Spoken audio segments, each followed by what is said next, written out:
வணக்கம் ஃப்ரெண்ட்ஸ், ரெகடிகாசை சீரியலில் இன்னைக்கு எபிசோடில் என்ன நடக்குதுன்னு பார்க்கலாம் வாங்க. முத்து தன்ராஜ் சாரோட காரெல்லாம் ரெடி பண்ணிட்டாரு. எல்லாம் அப்படியே புத்தம் புதுசாக மாறிடுச்சு. ராத்திரி பகலாக தூங்காமல் வேலை பார்த்து குப்பையில் கிடந்த 5 காரையும் அப்படியே பிராண்ட் நியூ மாதிரி மாற்றி வச்சிருக்காரு. அதுக்கப்புறம் லாயர் வந்து அவ்வளவுதான், இனி 2 டேஸில் வீடு ஏலத்துக்கு வருது, அதுக்குள்ளே பணம் கட்டினா மட்டும்தான் நிறுத்தலான்னு சொல்ல முத்து இங்கே அங்கே என்ன காரை ஓட்டிட்டு பாஞ்சு ஃபைனான்சியரா தேடி பணம் கேட்குறாரு. எங்கேயும் ஆகலை. தன்ராஜ் சார்கிட்ட வர்றாரு. அவரு ரொம்பவே சந்தோஷமா, கார்லாம் ரெடி பண்ணிட்டியாப்பா, இவ்வளோ சீக்கிரம் நீ பண்ணுவேன் நான் எதிர்பார்க்கவே இல்லைன்னு அவர் சொல்ல முத்து அமைதியாக இருக்காரு. என்னப்பா பிரச்சனைன்னு கேட்க அவரோட பிரச்சனையை சொல்கிறாரு. எல்லாம் சரியாயிடும், பார்த்துக்கலாம், நீ ஷெட்டுக்கு போ, நான் காரை பார்க்க வரேன்னு சொல்ல முத்து அங்கே வந்து காரை பார்த்துட்டு இருக்காரு. அப்போ மீனாவும் அங்கே வந்து, ஏங்க எனக்கு ரொம்ப ஆச்சரியமா இருக்குங்க அப்படின்னு மீனா அந்த கார்களை பார்த்து சொல்ல எனக்கும் பெருமையா இருக்கு மீனா. பசங்கள்லாம் இதை சரி பண்ணவே முடியாதுன்னு தான் சொன்னாங்க. முடியாதுங்கிற ஒரு விஷயத்த முடிச்சு காட்டுறது இருக்கு பாத்தியா, அதுல ஒரு ஃபீலிங் வரும் பாரு, அதை ஒரு ஃபுல் பாட்டில் அடிச்சா கூட வராதுன்னு அவர் பாட்டுக்கு சொல்லிட மீனா உடனே பயங்கர கடுப்பாயிடுறாங்க. எல்லாத்துக்கும் அதுதான் உதாரணமான கத்துறாங்க. ஐயோ அவசரப்பட்டு உளறிட்டோமான்னு நினைக்கிற முத்து எனக்கு தெரிஞ்சதை தானே சொல்ல முடியும்னு சமாளிக்கிறாரு. ஆனா ஒண்ணு மீனா, என் வாழ்க்கையில நான் எதுவுமே பெருசா பண்ணினதில்ல. இந்த காரெல்லாம் கொஞ்சம் கொஞ்சமா ரெடி பண்ணி புது கார் மாதிரி மாத்தினதுக்கு அப்புறம் ஏதோ பெருசா சாதிச்ச மாதிரி தோணுது அப்படின்னு முத்து சொல்ல, உண்மையிலேயே இது பெரிய சாதனை தாங்க. எனக்கே இதை உங்களால செய்ய முடியுமான்னு சந்தேகமா இருந்தது. ஆனா முயற்சி பண்ணா எதையும் சாதிக்க முடியும்னு நீங்க நிரூபிச்சு காட்டிட்டீங்க அப்படின்னு மீனா சொல்ல அவரும் சந்தோஷமா தலையாட்டிட்டு, ஆமா மீனா, அதுதான் நானும் கத்துக்கிட்ட பாடம். முடியாதுன்னு உட்காந்துட்டா எதுவுமே நடக்காது, எதுவுமே பண்ணவும் முடியாது. முடியும்னு நினைச்சு முயற்சி பண்ணணும்னா கடவுளும் இயற்கையும் நமக்கு சாதகமா எல்லாத்தையும் பண்ணி கொடுப்பாங்க. வெற்றிங்கிறது ஒரு விஷயத்த சாதிக்கிறதுல இல்ல, நம்ம முயற்சியை நாம பண்ணணும்னாலே அது வெற்றியை நோக்கி நம்ம கொண்டு போகின்றாரு அவரு. மீனா முத்துவைய பிரமிப்பா பார்த்துட்டு இருக்கிறாங்க. உங்களை நினைச்சா ரொம்ப பெருமையா இருக்குங்க. இதுக்காக நீங்க தூக்கம், சரியான சாப்பாடு எதுவுமே இல்லாம கடுமையா உழைச்சிருக்கீங்க அப்படின்றாங்க மீனா. மீனா, நம்ம சாதிக்கிறதுக்கு 1000 பேர் நம்ம கூட துணையா இருக்கணுங்கிற அவசியம் இல்லை. நம்ம மேல நம்பிக்கை வைக்கிற ஒருத்தர் இருந்தா போதும். அது மாதிரி நீ என் கூட இருந்த, அது ஒண்ணுதான் எனக்கு பெரிய பலங்கிறாரு முத்து. மீனாவும் ரொம்ப பெருமையும் சந்தோஷமா சிரிக்கிறாங்க. அடுத்து காருங்களை திரும்பி பார்க்குற முத்து, நாம இந்த வண்டிங்களோட ஒரு போட்டோ எடுத்துக்கலாமான்னு கேட்குறாரு. மீனாவும் அவர் பக்கத்துல வந்து கையை பிடிச்சிக்கிட்டு நிக்க அவரு கொஞ்சம் உயரமா தூக்கி செல்ஃபி எடுத்துட்டு இருக்காரு. 2 பேரும் அந்த போட்டோவையும் அவங்களுக்கு பின்னாடி இருக்க கார்ஸையும் ரசிச்சிட்டு இருக்காங்க. தன்ராஜ் சாரை காரை பார்க்கறதுக்காக கூப்பிட்டு இருக்கிறேன். அவர் மூலமா ஏதாவது ஃபைனான்சியர் கிட்ட பணத்துக்கு ரெடி பண்ணணும், ஏன்னா அவருக்கு நிறைய ஃபைனான்சியர்ஸ் தெரியும் அப்படின்னு முத்து சொல்ல, சரிங்க நானும் கிளம்புறேன், கடைக்கெல்லாம் போய் பூ போடணும், அவர் வந்ததும் எனக்கு கால் பண்ணுங்க அப்படின்னு மீனா சொல்ல சரின்னு முத்து அந்த பக்கமா போறாரு. மீனா ஷெட்டை விட்டு வெளியே போறாங்க.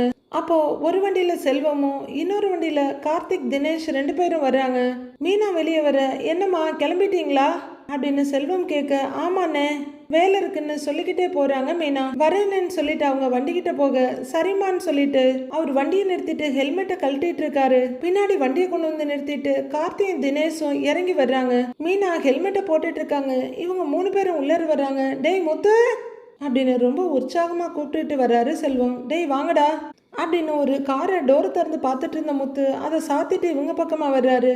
முத்து அப்படின்னு கார்த்தி அவரோட ரைட் சைட்ல நின்று இருக்காரு. முத்து ரொம்ப சந்தோஷமா இருக்குடா, ஒரு வழியா சொன்னதை சாதிச்சு முடிச்சுட்டடாங்கிறாரு செல்வம். இப்ப வரைக்கும் என்னால நம்பவே முடியலப்பா அப்படின்னு கார்த்தி சொல்ல முத்து செல்லமா அவர் வயிற்றுல ஒரு குத்து குத்துறாரு. தனி ஆளா இதை செஞ்சு சாதிச்சுட்ட, பெரிய விஷயம் பாங்கிறாரு தினேஷ். டேய் இனிமே உனக்கு கவலையே இல்லடா, உன் பிரச்சனை எல்லாம் முடிஞ்சதுங்கிறாரு செல்வம். எதுவும் முடியலடா, இதெல்லாம் வச்சு பணம் வாங்கணும், வீட்டை மீட்கணும், அது வர்ற வரைக்கும் பக்கு பக்குன்னு தான் இருக்குங்கிறாரு முத்து. டேய் நீ இவ்வளோ பெரிய சாதனையவே செஞ்சு காட்டிட்ட, இதுக்கு மேல என்னடா வேணுங்கிறாரு செல்வம். கண்டிப்பா உனக்கு பணம் கிடைக்கும்டான்னு அவர் சொல்லிக்கிட்டு இருக்க அவரோட மொபைல் ரிங் ஆகுது. டேய் ஒரு நிமிஷம் பேசிட்டு வந்துடுறேன் அப்படின்னு முத்து கால் அட்டன் பண்ணிட்டு, சொல்லுங்க மேடம்னு கொஞ்சம் தள்ளி போறாரு. 3 பேரும் திரும்ப அங்கே ஒருத்தர் வந்துட்டு இருக்கதை பார்த்துட்டு, டேய் என்னடா தன்ராஜன் வராரு அப்படிங்கிறாரு செல்வம். ஆமா அவர்தான்ப்பா அப்படிங்கிறாரு தினேஷும். தன்ராஜ் சார் ஷெட்டுக்குள்ள வர பின்னாடியே முத்து ஃபர்ஸ்ட் போய் கேட்ட ஃபைனான்சியரும் வராரு. டேய் என்ன, அடுத்து அந்த ஃபைனான்சியரும் வராரு, வாங்கடா அப்படின்னு செல்வம் தினேஷையும் கார்த்தியையும் கூட்டிட்டு முன்னாடி நடக்கிறாரு. வாங்க என்னன்னு போய் பார்ப்போம்னு சொல்லிக்கிட்டு அவரு நடக்க தன்ராஜ் சார் வராரு. அவரு காருங்களை பார்த்துட்டு வர, சார் வணக்கம் சார்னு செல்வம் போய் நிக்கிறாரு. ஏன்பா இதுவாப்பா அந்த காரு அப்படின்னு அவரே பிரமிப்பா கேட்க, ஆமாங்க சார்ங்கிறாரு செல்வம். அவரு காரை பாசமா ஒரு தடவை தடவிட்டு, சிவராமன் நான் சொன்னேன்ல இதுதான் அந்த 5 காரு அப்படிங்கிறாரு தன்ராஜ் சார். என்னங்க சார் பழைய கார்னு சொன்னீங்க, எல்லாமே புதுசா இருக்கு அப்படின்னு சிவராமன் சார் கேட்க, அப்படி மாத்திட்டான்ப்பா எங்கப்பா முத்துன்னு செல்வத்துக்கிட்ட திரும்பி கேட்குறாரு தன்ராஜ் சார். இதோ ஃபோன் பேசிட்டு இருக்கான் பாருங்க அப்படின்னு செல்வம் ஒரு பக்கம் கையை காமிக்க, அவரும் பார்த்துட்டு அப்படின்னு நடக்கிறாரு. போங்க போங்க சார் அப்படின்னு செல்வம் சொல்ல தன்ராஜ் சார் நடக்க பின்னாடியே ஃபைனான்சியரும் போறாரு. முத்து தூரத்துல சத்தம் கேட்டு திரும்பி பார்க்குறாரு. மேடம் கூப்பிடுறேங்க மேடம் அப்படின்னு இவங்களை பார்த்த உடனே ஃபோனை வச்சுட்டு, சார் வாங்க சார் வணக்கம் சார் அப்படின்னு சந்தோஷமா ஓடி வர்றாரு. வணக்கம்ப்பா அப்படிங்கிற தன்ராஜ் சார் அடுத்த கார் பக்கமா போக சிவராமனை பார்த்து வணக்கம் சார்ங்கிறாரு முத்து. அவரு தயிர்ல ஊறின போண்டா மாதிரியே அப்படியே பப்புன்னு நிக்கிறாரு. தன்ராஜ் சார் ரொம்ப ஆசையா கார் கதவை திறந்து பார்த்துட்டு, முத்து நான் வச்சிருந்த காரா இதெல்லாம்னு கேக்குறாரு. ஆமாங்க சார்னு முத்து சொல்ல, ஏன் கண்ணையே என்னால நம்ப முடியலப்பா, பக்காவா புது கார் மாதிரி ரெடி பண்ணியிருக்க அப்படின்னு சொல்ல, ஆமாங்க சாருங்கிறாரு. வெரி குட் வெரி குட்னு தோல்ல தட்டி கொடுத்துட்டு கையிலையும் தட்டி கொடுக்குறாரு. என்கிட்ட இரும்பு ஸ்கிராப்ல கிடந்த மாதிரி இருந்ததுப்பா, நானே கொஞ்ச நாள்ல தூக்கி போடலாம்னு இருந்தேன், ஆனா தகரத்துல இருந்து தங்கத்தை உருவாக்கிட்டியப்பா, எல்லாம் பல பலன்னு இருக்கேங்கிறாரு அவரு. சார் வெளியே மட்டும் இல்லைங்க சார், உள்ள என்ஜின்ல இருந்து எல்லாமே பக்காவான கண்டிஷன்ல இருக்குங்க சார், எல்லாத்துலயுமே வேலை பார்த்துருக்கேங்க சார், சின்ன சின்ன நட்டு போல்ட்ல கூட ஃபால்ட் இருக்காதுங்க சார் அப்படின்னு முத்து சொல்ல பிரமிப்பா கேட்டுட்டு இருந்தவரு முத்துவோட தோல்ல கையை வச்சு, உன்னை நினைச்சா ரொம்ப பெருமைப்பட வேண்டியிருக்கு முத்து அப்படிங்கிறவரு சிவராமன் அப்படின்னு திரும்பி நின்று கூப்பிடுறாரு. அவரு ஆஃப் ஆன புல்டோசர் மாதிரி அங்கேயே நிக்கிறாரு. அவர் வர கூடவே மற்றவங்களும் வர்றாங்க.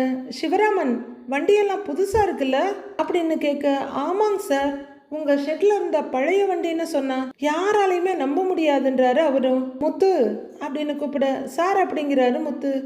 இவர்கிட்ட தானே நீ ஃபைனான்ஸ் கேட்டு போன அப்படின்னு தன்ராஜ் சார் கேட்க, ஆமாங்க சார் கேட்க போனப்பதான் வெளியே போன விரட்டி விட்டுட்டாருங்க சார் அப்படின்னு ஹெட்மாஸ்டர் கிட்ட கம்ப்ளைண்ட் பண்ற டீச்சர் மாதிரி பம்மிக்கிட்டே சொல்றாரு. என்னப்பா முத்து ரொம்ப நல்ல பையன்பா, என்கிட்ட தான் சின்னதா கார் கிளீனிங்னு வேலைக்கு சேர்ந்து படிப்படியா மேல வந்தான், இப்ப அவனுக்கு இருக்கிற கஷ்டத்தெல்லாம் சரி பண்ணதான் என்கிட்ட இருந்து இந்த காரெல்லாம் ரெடி பண்ணி இருக்கான், நல்லா உழைக்கிறவன்பா, அவனுக்கு ஏன் பணம் தரமாட்டேங்கிறேன்னு தன்ராஜ் சார் கேக்குறாரு. சார் உங்க வார்த்தைக்கு நான் மரியாதை கொடுக்கறவன், வண்டியெல்லாம் நல்லாதாங்க சார் இருக்கு, முத்துவையும் எனக்கு நல்லாவே தெரியும், இதுக்கு முன்னாடி நான் பணம் கொடுத்துருக்கேன், ஆனா வட்டியை சரியா கட்டினது இல்லைங்க சார் அப்படின்னு சிவராமன் சொல்ல பாவமா பார்த்துட்டு நிக்கிறாரு முத்து. யாராவது குடிக்க கூப்பிட்டா போயிடுவாங்க சார், எங்கிட்டயே ஆளுங்களை கூட்டிக்கிட்டு வந்து பிரச்சனை பண்ணி இருக்காங்க சார், இவனை நம்பி நான் எப்படிங்க சார் பணம் கொடுக்க முடியும்னு சிவராமன் கேக்குறாரு. முத்துவுக்கு ரொம்பவே சங்கடமா இருக்கு, பார்வையை தனிச்சிட்டு நிக்கிறாரு. முத்து அப்படிப்பட்ட ஆள் இல்ல, அவனுக்கு குடிப்பழக்கம் இருக்குன்னு நானும் கேள்விப்பட்டிருக்கேன், ஆனா இப்ப அப்படி இல்லையே அப்படின்னு தன்ராஜ் சார் சொல்லிட்டு இருக்க. முதலா தன்னோட குடிப்பழக்கத்தை நினைச்சு குடிகாரனா இருந்ததை நினைச்சு முத்து ரொம்ப ஃபீல் பண்ணிக்கிட்டு இருக்காரு. இங்க பாருப்பா, பொறுப்பில்லாத ஒருத்தனால இந்த ஒண்ணுக்குமே ஆகாத வண்டியை இந்த அளவுக்கு ரெடி பண்ணி இருக்க முடியுமா என்ன? சர்வீஸ் சென்டர்ல விட்டா கூட இந்த அளவுக்கு மாத்தி இருக்க மாட்டாங்கப்பா, இவன் மனசுல உழைக்கணுங்கிற வெறி இருக்கு, அப்படி இருக்கிற ஒருத்தனாலதான் இந்த அளவுக்கு வேலை செய்ய முடியும் அப்படின்னு தன்ராஜ் சார் சொல்லிட்டு இருக்க. முத்து அப்படியே நிமிர்ந்து பார்த்துக்கிட்டே இருக்காரு. சார் அவன் வீடு ஏலத்துக்கு வரப்போகுதுங்க சார், அதை தடுத்து அந்த வீட்டை மீட்கணுங்கிற பொறுப்புல தான் அவன் ராத்திரி பகலா வேலை பார்த்து எல்லாத்தையும் ரெடி பண்ணி இருக்கான் அப்படின்னு செல்வமும் சொல்ல சிவராமன் அப்படியே மெதுவா திரும்பி முத்துவை பாக்குறாரு. ஏன்பா இப்படி ஒரு உழைப்பாளிக்கு நாம தான்ப்பா முடிஞ்சதை செய்யணும் அப்படிங்கிறாரு தன்ராஜ் சார். முத்து அவரை கொஞ்சம் நெகிழ்ச்சியா பார்த்துட்டு இருக்க. அதெல்லாம் சரிங்க சார், ஆனா இவனை நம்பி பணம் கொடுத்தா அது திரும்ப வருங்கிறதுக்கு என்ன கேரண்டிங்கிறாரு சிவராமன். என்ன இப்படி கேட்டுட்ட? முத்துக்கு நான் கேரண்டி கொடுக்குறேன் போதுமானு பொசுக்குன்னு கேட்கிறாரு தன்ராஜ் சார். முத்து திடுக்குன்னு அவரை பாக்குறாரு. தன்ராஜ் சாரும் முத்து அப்படியே மெதுவா திரும்பி பார்க்க கண்கள்ல நன்றியும் நெகிழ்ச்சியுமா முத்து தன்ராஜ் சாரையே பார்த்துட்டு இருக்காரு. என்கிட்ட இருக்கிற சொத்தெல்லாம் உனக்கு நல்லா தெரியும், என்ன நம்பி கொடுங்க நீங்க, அவன் கண்டிப்பா திருப்பி கட்டுவான், எந்த பேப்பர்ல கையெழுத்து போடணும்னு சொல்லுங்க நான் போட்டு தர்றேன் அப்படின்னு தன்ராஜ் சார் சொல்லிட்டு இருக்க முத்து நம்ப முடியாத ஆச்சரியமும் நெகிழ்ச்சியுமா பார்த்துக்கிட்டு இருக்காரு. சரிதானே முத்துன்னு முத்துக்கிட்ட திரும்பி நிக்க முத்து டக்குன்னு அவரோட கையை பிடிச்சிக்கிட்டு, சார் எங்க அப்பாவுக்கு அப்புறம் என் மேல நம்பிக்கை வச்சு எனக்காக வாக்கு கொடுக்குறீங்க சார், ரொம்ப நன்றிங்க சார். நான் அவரோட கைய கண்கள்ல ஒத்திக்கிறாரு முத்து. எதுக்குப்பா நன்றி எல்லாம் அப்படின்னு அவர் சொல்லிட்டு இருக்க முத்துவுக்கு கண்ணீர் அவரோட கையை நினைக்கிற அளவுக்கு வருது. நீ உழைச்சிருக்க, நீ சொன்ன வாக்க நீ காப்பாத்தி இருக்க, என்கிட்ட நீ வேலை பார்த்திருக்கன்னு சொல்றதுக்கே எனக்கு பெருமையா இருக்குப்பா. உன்னை நம்பி இந்த மாதிரி 50 காரை கூட கொடுப்பேன், ஒரு கேரண்டி கொடுக்க முடியாதா, விடு விடுப்பாங்கிறாரு அவரு. முத்து கலங்கன கண்ணோட கையெடுத்து கும்பிட்டுட்டு அவரையே பார்த்துட்டு இருக்காரு. சிவராமன் நான் கேரண்டி கொடுக்குறேன், அவன் கேட்குற பணத்தை கொடுங்க அப்படின்னு சொல்ல பூசணிக்காய்க்கு கண்ணு வரைஞ்ச மாதிரி இருக்கிற அந்த சிவராமன் அப்படியே திடுக்குன்னு பார்த்துட்டு இருக்காரு. நீங்களே சொன்னதுக்கு அப்புறம் எனக்கு ஒன்றும் பிரச்சனை இல்லைங்க சார், வண்டி எல்லாம் யார் பேர்ல இருக்குன்னு கேட்கிறாரு அவரு. எல்லாத்தையும் முத்து பேர்ல மாத்த ரெடி பண்ணியாச்சு அப்படின்னு தன்ராஜ் சார் சொல்ல அதையும் ரொம்ப நெகிழ்ச்சியோட பாக்குறாரு முத்து. சிவராமன் தன்னோட பார்வையாலேயே அந்த கேரேஜை ஒரு பார்வை பார்த்துட்டு, கார்லாம் பார்க்க நல்லா தான் இருக்கு, ஆனா ஓட்டத்துல ஒன்றும் பிரச்சனை வராதே, எல்லாம் நல்ல கண்டிஷன்ல தானே இருக்குன்னு கேட்கிறாரு அவரு.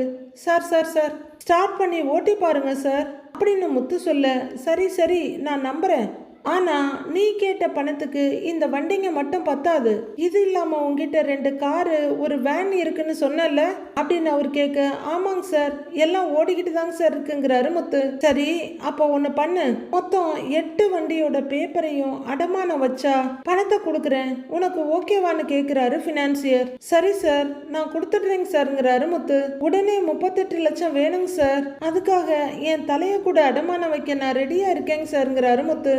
அப்பா அம்மாவை நான் வீட்டுக்கு கூட்டிட்டு போகணும், அவங்களுக்கு நான் வாக்கு கொடுத்துருக்கேங்க சார், அந்த பணம் கிடைச்சாதான் நான் கொடுத்த வாக்கு நிறைவேறும், எங்க அப்பாவும் சந்தோஷப்படுவாருங்க சார் அப்படிங்கிறாரு முத்து. சரிப்பா தன்ராஜ் சார் கேரண்டி கொடுத்ததுனால நான் உனக்கு பணத்தை தர்றேன் அப்படின்னு சிவராமன் சொல்ல தன்ராஜ் சார் அப்படியே மெதுவா திரும்பி முத்துவை பார்க்க முத்து கண்கள் பூரா ஈரத்தோட தன்ராஜ் சாரையும் அவரையும் மாத்தி மாத்தி பார்த்து சரிங்க சார்னு தலையாடுறாரு. சார் பணம் எப்பங்க சார் கிடைக்கும், வீடு ஏலத்துக்கு வரப்போகுதுங்கிறாரு முத்து. இப்ப போன் பண்ணி 10 லட்சத்தை எடுத்துட்டு வர சொல்றேன், மீதிய நாளைக்கு வாங்கிக்கங்கிறாரு சிவராமன். முத்து தவிப்போட தன்ராஜ் சார் ஒரு பார்வை பார்த்துட்டு, சார் மீதி பணம் நாளைக்கு கிடைச்சிரும் இல்லைங்க சார்னு கேட்குறாரு. அதான் கொடுக்குறேன்னு சொல்லிட்டேன் இல்லப்பா, பேப்பர்ஸ் எல்லாம் ரெடி பண்ணணும்ல, இப்பவே ஃபோன் பண்ணி அட்வான்ஸ் பணத்தை எடுத்துக்கிட்டு வர சொல்றேன் அப்படின்னு சிவராமன் சார் சொல்ல சரின்னு முத்து தலையாட்டி வைக்கிறாரு. அவரும் உடனே ஃபோன் பண்ணிக்கிட்டு அந்த பக்கம் போறாரு. சார்னு முத்து கூப்பிட தன்ராஜ் சார் திரும்புறாரு. சார் எனக்கு காரையும் கொடுத்து கடனையும் வாங்கி கொடுக்குறீங்க சார், இதுக்கு நான் காலத்துக்கு நன்றியோட இருப்பேங்க சார் அப்படின்னு முத்து கண்கலங்க கையெடுத்து கும்பிடுறாரு தன்ராஜ் சார் கிட்ட. எங்க கஷ்டத்தை சரி பண்ணி இருக்கீங்க சார், நாங்க இத மறக்கவே மாட்டோங்க சார்ங்கிறாரு முத்து. அதெல்லாம் ஒன்றும் இல்லப்பா, எல்லாத்துக்கும் உன் உழைப்பு தான் காரணம், கண்டிப்பா நீ பெரிய ஆளா வருவ, தைரியமாயிரு அப்படின்னு முத்துவோட கூப்பின கையை ஒரு கையில பிடிச்சிக்கிட்டு இன்னொரு கையால தோல்ல தட்டி கொடுக்க முத்து அவரோட கையை கெட்டியமா பிடிச்சி கண்ணில் ஒத்திக்கிறாரு. முத்து கையில ஒரு சின்ன பேக்கோட வேகமா வர்றாரு. வீட்டுல மொபைலை காட்டி சத்யா ஏதோ மீனா கிட்ட சொல்லிட்டு இருக்க, அப்படியா சொல்ற அப்படின்னு மீனா கேட்டுட்டு இருக்க. அப்பா அப்படின்னு ரொம்ப உற்சாகமா கூப்பிட்டுக்கிட்டு வர்றாரு முத்து. அப்பா அப்படின்னு அவர் வேகமா உள்ளர வர இவங்க 2 பேரும் பேசுறத விட்டுட்டு இந்த பக்கம் வந்து நிக்கிறாங்க. அண்ணாமலையும் வர, அப்பா நம்ம வாழ்க்கையில ஒரு நல்லது நடந்துருச்சுப்பா, விடிவு வந்துருச்சுன்னு முத்து சொல்லிட்டு இருக்க கிச்சன்ல இருந்து மீனாவோட அம்மா வெளியே வர்றாங்க. பக்கத்து ரூம்ல இருந்து விஜயா வெளியே வர்றாங்க.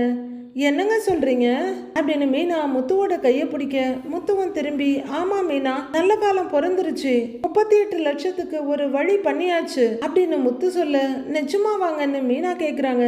ஆமா மீனா கடனெல்லாம் அடைச்சிடலாம் அப்படின்னு முத்து சொல்லிட்டு இருக்க, அண்ணாமலை ஒரு புன்னகையோட முத்துவோட கையை பிடிக்கிறாரு. விஜயா ஆன அதிர்ச்சியில வாயை பொழந்துட்டு அப்படியே நிக்கிறாங்க. எப்படிடா முத்து, என்னடா பண்ணங்கிறாரு அண்ணாமலை. அப்பா, அந்த காரெல்லாம் ரெடி பண்ணி அதை வச்சுதாங்கப்பா வாங்கினேன். நீயும் அம்மாவும் அந்த வீட்டுல சந்தோஷமா இருக்கணும்ப்பா. அதுக்காக இன்னும் நான் எவ்வளவு வேணும்னாலும் உழைப்பேன்ப்பா.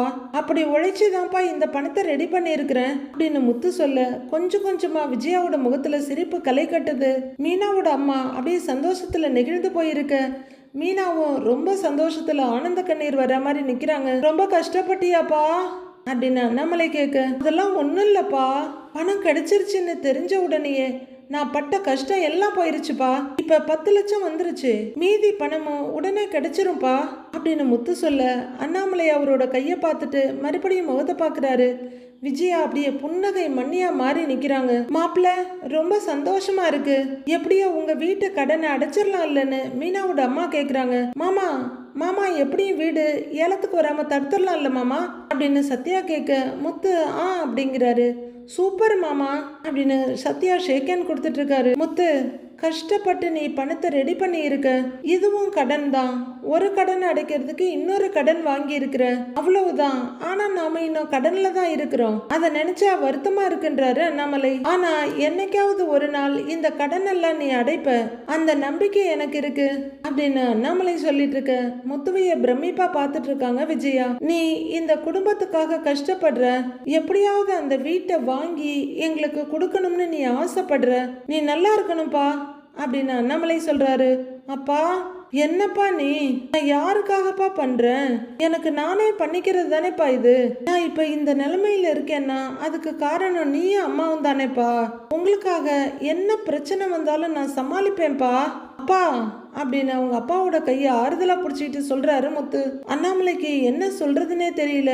கொஞ்ச நேரம் அப்படியே நிக்கிறவரு முத்துவோட முகத்தை நிமிர்ந்து பார்த்துட்டு, நீ இந்த கடனெல்லாம் அடைச்சிட்டு பெரிய ஆளா வருவடாங்கிறாரு. அவரோட ஆசீர்வாதத்தை கேட்டு மீனாவும் மீனாவோட அம்மாவும் ரொம்பவே சந்தோஷப்படுறாங்க. உன் ஆசீர்வாதம் இருக்கப்ப இதெல்லாம் கண்டிப்பா நடக்கும்பா. இந்தாப்பா, இந்தா பணத்தை உன் கையில பிடிப்பா, இந்தாப்பா, நாளைக்கு மீதி பணமும் வந்துரும்பா அப்படின்னு முத்து கொடுக்க அந்த பேக்கையும் பணத்தையும் வாங்குறாரு அண்ணாமலை. அதுவரையிலும் எதுவுமே பேசாம ஆன்னு பார்த்துட்டு இருந்த விஜயா, நாளைக்கு மீதி பணமும் வந்துரும்ல, நாளைக்கு கடைசி நாள் அப்படின்னு ஒரு மாதிரி வாய்ஸ்ல சொல்றாங்க. அம்மா, நாளைக்கு கடைசி நாள் இல்லம்மா, நம்ம வாழ்க்கைய நம்ம அந்த வீட்டில் புதுசா தொடங்க போற நாள்னு தாம்மா நான் நினைக்கிறேன். என்ன மீனா அப்படின்னு முத்து கேட்க, கண்டிப்பாங்க, நம்ம கஷ்டம்லாம் இத்தோடு முடிஞ்சிடும் அப்படிங்கிற மீனா. அத்தை, நீங்க ஒன்றும் பயப்படாதீங்க, கண்டிப்பா இவரு நம்மளை நம்ம வீட்டுக்கு கூட்டிகிட்டு போவாரு அப்படிங்கிற மீனா. சரி, எல்லாரும் உட்காருங்க, சாப்பாடு எடுத்துட்டு வரேன், சாப்பிடலாம் அப்படின்னு உள்ளர போக விஜயா அப்படியே ஒரு நிம்மதியும் பரவசமா நின்றுட்டு இருக்காங்க. அப்பா அப்படின்னு அப்பா கிட்ட பேசுறதுக்கு கூட போயிடுறாரு முத்து. மனோஜ் ஷோரூம்ல வேலை பார்த்துட்டு இருக்காரு. அப்ப கொஞ்சம் தள்ளி இருக்க அவரோட மொபைல் ரிங் ஆகுது. கால் அட்டன் பண்ணி சொல்லுங்கமான்றாரு அவரு. ஏய், எங்கடா இருக்க அப்படின்னு ரொம்ப பரிவா கேக்குறாங்க விஜயா. நான் எங்க இருக்க போறேன், ஷோரூம்ல தான். எனக்கு வீடு கடை எல்லாமே இதுதானேன்னு விரக்தியா சொல்றாரு மனோஜ். இனிமே நீ அங்கேயே இருக்க வேண்டிய அவசியம் இல்லடா அப்படின்னு விஜயா சொல்ல, ஏன் அப்பா என்னையும் மீனா வீட்டுக்கு வர சொன்னாரா? என் ஸ்டேட்டஸ்கெல்லாம் அங்க வந்து தங்க முடியாதுமா அப்படிங்கிறாரு மனோஜ். ஏய், நான் உன்னை இங்கெல்லாம் வர சொல்லுவேனா? நம்ம வீட்டுக்கே நாம சீக்கிரமா போக போறோம்டா அப்படின்னு விஜயா சொல்ல இவருக்கு பயங்கரமான அதிர்ச்சி. கொஞ்ச நேரம் அப்படியே நிக்கிறவரு, நிஜமாவா சொல்றீங்கன்னு கேக்குறாரு. ஆமாண்டா, முத்து பணத்தை ரெடி பண்ணிட்டான் அப்படின்னு விஜயா ரகசியம் போல சொல்ல, அப்படியா 38 லட்சமா ரெடி பண்ணிட்டானா? எப்படிமா அப்படின்னு பயங்கரமா அதிர்ச்சி ஆகுறாரு மனோஜ். ஏதோ பழைய காரெல்லாம் சரி பண்ணி அதுல ரெடி பண்ணி இருக்கானா, என்னென்னமோ சொல்றாங்க, எனக்கு ஒன்றும் புரியல அப்படின்னு விஜயா சொல்ல, அப்ப நிஜமாவே பணத்தை ரெடி பண்ணிட்டானா?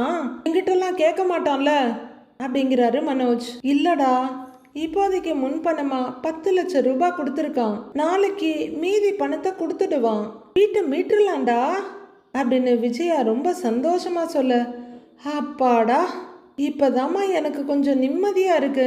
ஷோரூம்லயே இருக்கிறது ரொம்ப கஷ்டமா இருக்குமா, நைட்டெல்லாம் தூங்கவே முடியல அப்படின்னு மனோஜ் சொல்ல விஜயா அப்படியே புன்னகை மணியா.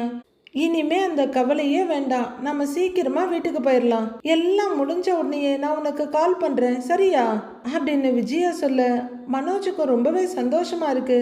சரிம்மா நான் வச்சிடுறேன்னு ஃபோனை வைக்கிறாரு அவரு. விஜயாவும் ரொம்ப சந்தோஷமா மனநிறைவுமா ஃபோனை வச்சுட்டு அப்படியே பெருமிதமா பாக்குறாங்க. அப்போ ரோஹிணி அங்க வா ரோஹிணி அப்படின்னு மனோஜ் கூப்பிட்டுட்டு இருக்காரு. என்ன மேடம் திடீர்னு உள்ளர வந்துட்டீங்க அப்படின்னு வேகமா ஜீவா ஓடி வந்து கேக்குறாங்க. ஏய் நான் வந்தா என்ன அப்படின்னு ரோஹிணி மிரட்டலா கேட்டுட்டு இருக்க. அந்த பக்கத்துல இருந்து சந்தோஷம் வராரு. பாஸோட அம்மா கேமராவில் எல்லாத்தையும் பார்த்துட்டு இருக்காங்கன்னு ஜீவா சொல்ல, ஆமாம் ப்ரோ, அம்மாவோட ஒரு கண்ணு எப்பவுமே இங்கே தான் இருக்குன்றாரு மொட்டை பாஸ். அன்னைக்கு மாதிரி ஃபோன் பண்ணி கிழின்னு கிழிக்க போறாங்க, கஸ்டமர்ஸ் எல்லாம் இருக்காங்க வேற, பார்த்து இருந்துக்கங்க அப்படின்னு மொட்டை பாஸ் சந்தோஷ் சொல்ல, ஜீவா முதல்ல போய் கேமராவை ஆஃப் பண்ண போன்னு சொல்லு. ஓகே பாஸ் அப்படின்னு ஓடுறாங்க அவங்க. நீங்க போய் கஸ்டமரை பாருங்க போங்க அப்படின்னு சந்தோஷம் அனுப்பிடுறாரு மனோஜ். உட்கார் ரோகிணின்னு சொல்ல முகத்தை சிடுசிடுன்னு வச்சுட்டு உட்கார்றாங்க ரோகிணி. என்ன திடீர்னு வந்திருக்கான்னு அவரும் உட்கார்ந்துட்டு கேக்குறாரு. ஒரு முக்கியமான விஷயம் சொல்லணுங்கிறாங்க ரோகிணி. என்ன விஷயம்னு மனோஜ் கேட்க, நெக்ஸ்ட் வீக் ஒரு ஈவெண்ட் இருக்கு அப்படின்றாங்க அவங்க. என்ன ஈவெண்ட்டுங்கிறாரு மனோஜ். தொழில் முனைவோர் மற்றும் குடும்ப மேம்பாடு, I mean entrepreneurship and family welfare சப்மிட்னு ரோஹிணி சொல்றாங்க. ஓ அப்படிங்கிற மனோஜ். அதுக்கு என்னன்னு கேக்குறாரு. அங்க பிசினஸ் எக்ஸலன்ஸ் அவார்டெல்லாம் கொடுப்பாங்க, அதுல என் பார்லர் ப்ரொஃபஷனுக்கு எனக்கு ஒரு அவார்ட் கிடைக்க சான்ஸ் இருக்கு அப்படின்னு ரோஹிணி சொல்ல, உள்ளர கொஞ்சம் கொழுந்து விட்டு பொறாம எரிஞ்சாலும் அப்படியா கங்க்ராட்ஸ்னு சின்ன சிரிப்போட சொல்றாரு மனோஜ். அத கிடைச்சதுக்கு அப்புறம் சொல்லு. ஆக்சுவலா நான் இதை உங்ககிட்ட சொல்றதுக்கு ஒரு ரீசன் இருக்கு. அங்க கொடுக்குற அவார்ட்ஸ்ல ஒரு கேட்டகரி இருக்கு, பெஸ்ட் ஆண்டர்பிரனர் கப்பல் அப்படின்னு ரோஹிணி சொல்ல, ஓ இதுக்கு தான் வந்தியா அப்படிங்கிற மாதிரி பாக்குறாரு அவரு. அதுல நம்ம பார்ட்டிசிபேட் பண்ணோம்னு வச்சுக்கோயே, நமக்கு கண்டிப்பா அந்த அவார்ட் கிடைக்கும்ன்றாங்க ரோஹிணி. அதுல எனக்கும் ஒரு நல்ல ரெகக்னைசேஷன் கிடைக்கும் அப்படின்னு ரோஹிணி சொல்ல, அது நீ தனியா அப்படிங்கிறாரு மனோஜ். தனியா போனா எப்படி கப்பலா இருக்க முடியும், இது ஓன் நல்லதுக்காகவும் சொல்றேன். அங்க பெரிய பிசினஸ் மேக்னட் இண்டஸ்ட்ரியலிஸ்ட் எல்லாம் வருவாங்க, அவங்களோட கான்டாக்ட்ஸ் எல்லாம் உனக்கும் கிடைக்கும், எனக்கும் புதுசா பிசினஸ் ஸ்டார்ட் பண்றதுக்கு இன்வெஸ்ட்மெண்ட்டும் கிடைக்கும் அப்படின்னு யார் தலையிலேயோ முழக அரைக்க ரோஹிணி ரெடி ஆகுறாங்க.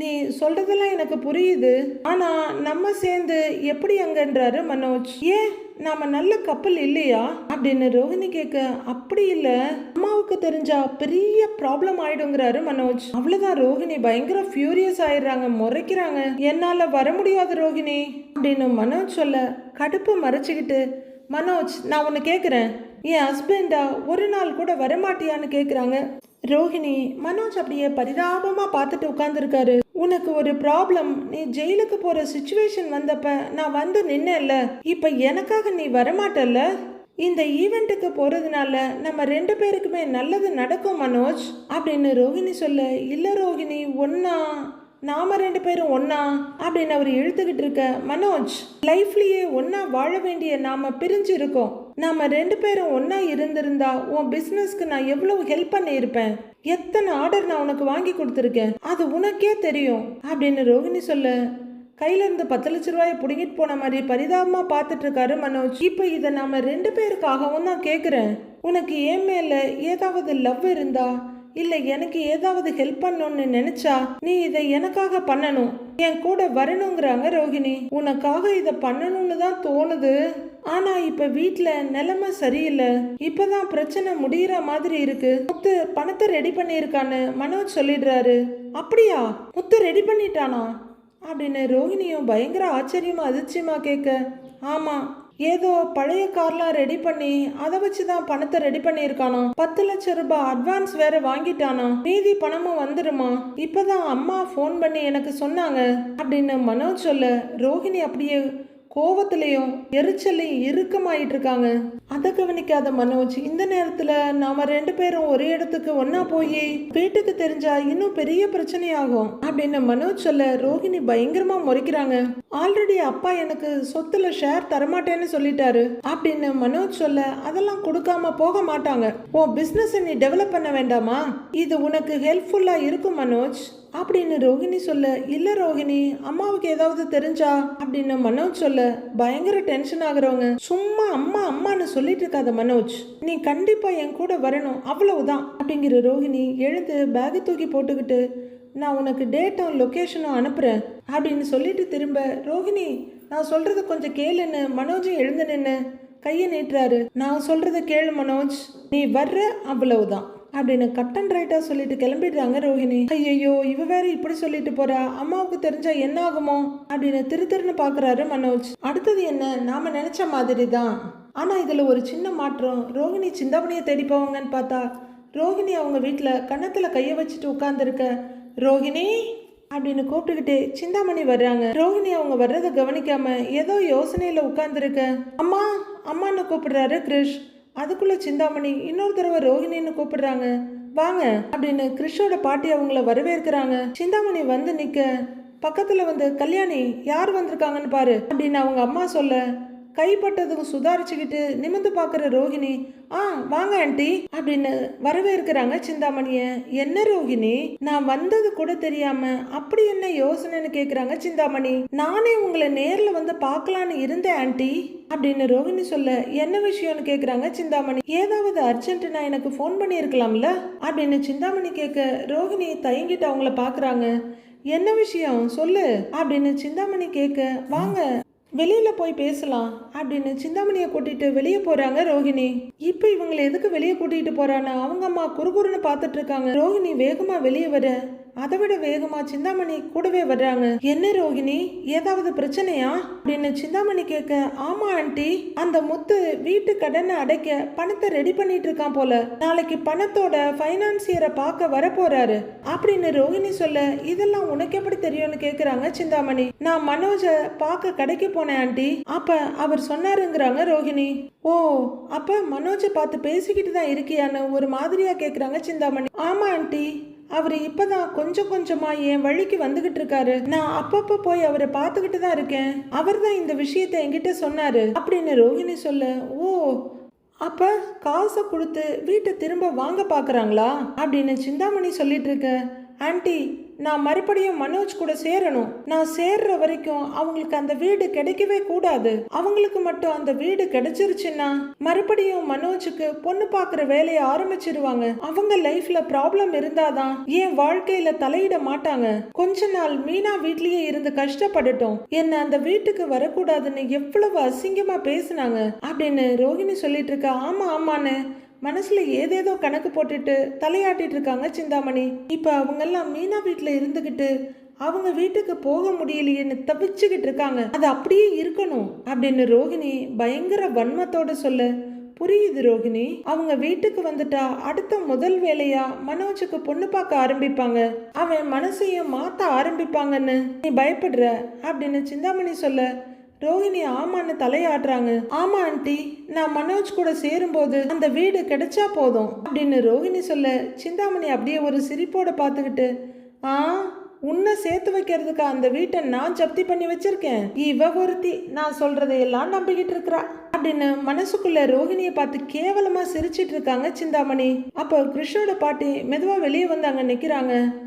என்ன ஆண்டி யோசிக்கிறீங்கன்னு ரோஹிணி கேட்க இல்ல இல்ல நீ சொல்றதும் சரிதான் அப்படின்னு சிந்தாமணி சொல்ல மனோஜ் முழுசா என் பக்கம் வர்ற வரைக்கும் ஆன்ட்டியும் அங்கிளும் நிம்மதியாவே இருக்க கூடாது அப்படின்னு ரோஹிணி சொல்லிக்கிட்டு இருக்கா. ஐயோ அப்படின்னு அவங்க அம்மா அதிர்ச்சியோட கேட்டுட்டு இருக்காங்க. அப்படி அவங்க இருந்தா என்னை எப்படி வெட்டி விடுறது, மனோஜுக்கு எப்படி இன்னொரு கல்யாணத்தை பண்றதுன்னு தான் யோசிப்பாங்க. ஏற்கனவே அவங்க வீட்டுல இருந்துகிட்டு தானே பொண்ணெல்லாம் தேடினாங்க அப்படின்னு ரோஹிணி கேட்க சிந்தாமணி ஆமா ஆமான்னு தலையாட்டுறாங்க.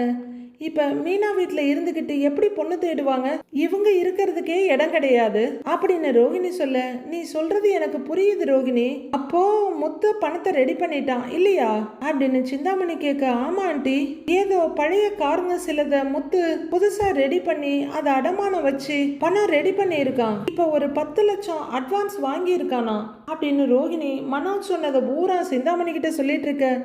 உள்ளர அவங்க அம்மா இதெல்லாம் கூடவா சொல்லுவாங்க, எதுக்கு இவ இப்படி நடந்துக்கிறான்னு அதிர்ச்சியோட கேட்டுட்டு நிக்கிறாங்க. இது 28 லட்சமும் கிடைச்சிருமா அப்படின்னு ரோஹிணி சொல்ல ஓ, அவனை சாதாரணமா நினைச்சிட்டேன், அவன் புத்திசாலியா தான் இருக்கிறான் அப்படின்னு சிந்தாமணி சொல்ல ஆண்டி, அவன் பணத்தை கட்டிட்டா அவங்க வீட்டுக்குள்ள வந்துடுவாங்க, அதுக்கு முன்னாடி நீங்க ஏதாச்சும் பண்ணுங்க அப்படின்னு ரோஹிணி சொல்ல சரி ரோஹிணி, என்கிட்ட சொல்லிட்டல்ல எப்படியும் 2 நாள்ல ஏலம் விட போறோம்னு நோட்டீஸ் அனுப்பிட்டோம், அப்படின்னு சிந்தாமணி சொல்ல ரோஹிணி அதிர்ச்சியாகி ஆண்டி அப்ப வீடு மொத்தமா போயிருமே ஆண்டிங்கிறாங்க.